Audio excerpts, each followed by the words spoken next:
नमस्कार, आप देख रहे हैं बिहार तक। मैं हूं आपके साथ सुकन्या सिंह। इंडिया टीवी और सीएनएक्स ने बिहार के 40 लोकसभा सीट को लेकर एक सर्वे जारी किया है और जब सर्वे का रिजल्ट आया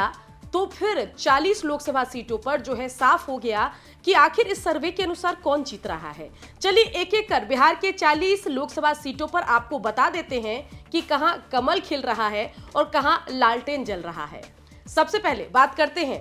वाल्मीकि नगर की, जहां एनडीए जीतती दिखाई दे रही है। इस सर्वे के अनुसार वैशाली में एनडीए की जीत का अनुमान है, दरभंगा में भी एनडीए की जीत का अनुमान है, बेगूसराय में भी एनडीए जीत रहा है, पूर्णिया में भी एनडीए को जीत मिल रही है, नालंदा में भी एनडीए की जीत की बात इस सर्वे में कही जा रही है, पश्चिम चंपारण में भी एनडीए की जीत की बात कही जा रही है, हाजीपुर सीट जिसको लेकर चाचा और भतीजे में जंग है, वहां पर भी एनडीए को ही सफलता मिलेगी, ऐसा अनुमान इस सर्वे में किया गया है। मधुबनी में भी एनडीए की जीत का अनुमान लगाया गया है। खगड़िया में विपक्ष को बड़ा फायदा हुआ है, खगड़िया में इंडिया अलायंस की जीत का दावा किया जा रहा है। भागलपुर में भी एनडीए की जीत का अनुमान है, पटना साहिब में भी एनडीए की जीत का अनुमान है, सासाराम में भी एनडीए की जीत का अनुमान लगाया गया है, पूर्वी चंपारण में भी एनडीए की जीत की बात कही जा रही है, सारण में भी एनडीए जीतेगा ऐसा दावा किया जा रहा है, झंझारपुर में भी एनडीए की जीत की बात कही गई है, समस्तीपुर में भी एनडीए की जीत की बात कही गई है। लेकिन वहीं बांका में एक बार फिर से विपक्ष को बड़ा फायदा हुआ और यहां पर इंडिया अलायंस के उम्मीदवार की जीत की बात कही गई है। पाटलिपुत्र में भी एनडीए की जीत का अनुमान लगाया गया है,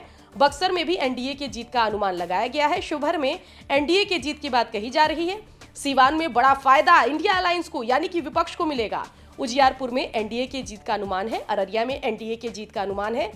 जमुई में भी एनडीए की जीत का अनुमान लगाया गया है, जहानाबाद में भी एनडीए की जीत का अनुमान है, आरा में भी एनडीए जीतेगा ऐसा दावा किया जा रहा है, सीतामढ़ी में भी माहौल जो है एनडीए के पक्ष में है, महाराजगंज में भी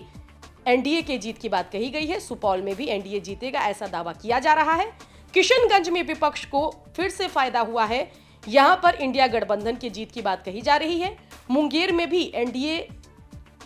के जीत का अनुमान है, गया में भी एनडीए के जीत का अनुमान है, मुजफ्फरपुर में भी एनडीए के जीत का अनुमान है, गोपालगंज में भी एनडीए के जीत का अनुमान है, मधेपुरा में भी एनडीए की जीत का अनुमान है, कटिहार में भी एनडीए की जीत का अनुमान है, नवादा में विपक्ष को फायदा होगा, यहां इंडिया अलायंस की जीत होगी और औरंगाबाद में भी एनडीए के जीत का अनुमान है और काराकाट लोकसभा सीट पर एनडीए की जीत का अनुमान लगाया गया है। बता दें कि अब तक जितने सर्वे आए उसमें मोटा मोटी बताया गया कि 40 सीटों पर आखिर किसको कितनी सीट मिल सकती है, लेकिन इंडिया टीवी और सीएनएक्स के सर्वे में 40 सीटों पर एक एक कर बताया गया है कि कहां क्या होने जा रहा है। अब इसके बाद एक माहौल तो पता चल रहा है। इस सर्वे के अनुसार दिखाया तो गया है कि 35 सीट जो है एनडीए को मिलेगी और 5 सीट विपक्षी गठबंधन यानी इंडिया को मिलेगी। अब देखना होगा कि जब फाइनल रिजल्ट 2024 के लोकसभा चुनाव का आएगा तब क्या होता है। बिहार की खबरों के लिए आप बने रहिए, देखते रहिए बिहार तक।